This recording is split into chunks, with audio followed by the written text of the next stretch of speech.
Super star singer season 3 വേദിയിലെ Hindi judges വരെ കാൽ തൊട്ട് കൈകൂപ്പി നമസ്കരിച്ചു പോയ ആലാപന വൈഭവത്തിൻ്റെയും കുട്ടിക്കുറുമ്പിൻ്റെയും ഇന്ദ്രജാലം സൃഷ്ടിക്കുകയാണ് ബാബുക്കുട്ടൻ.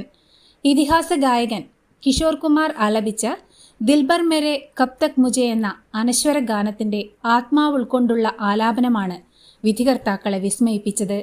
ഒരേ ദിവസം തന്നെ പല പ്രാവശ്യം ഇത്രയും മനോഹരമായി എങ്ങനെ പാടാൻ സാധിക്കുന്നുവെന്ന് അത്ഭുതപ്പെടുകയാണ് വിധികർത്താക്കൾ. കൈകൂപ്പി കാൽത്തൊട്ട് നമസ്കരിക്കാൻ ഒരുങ്ങിയ വിധികർത്താവിനെ തിരിച്ചു തൊഴുന്ന ബാബുക്കുട്ടന്റെ മുഖത്തെ ചിരി അവിസ്മരണീയ അനുഭവമാണ് ആരാധകർക്ക് പകരുന്നത്. മുഹമ്മദ് റാഫി, കിഷോർ കുമാർ തുടങ്ങിയ ഇതിഹാസ ഗായകരുടെ ഗാനങ്ങൾ പ്രായത്തെ വെല്ലുന്ന പ്രതിഭാസ്പർശത്തോടുകൂടി ആലപിച്ചും കുട്ടിക്കുറുമ്പ് തുളുമ്പുന്ന രസികൻ വർത്തമാനങ്ങളാലും സൂപ്പർ സ്റ്റാർ സിംഗർ വേദി കീഴടക്കിയിരിക്കുകയാണ് ബാബുക്കുട്ടൻ എന്ന ആവിർഭവ്.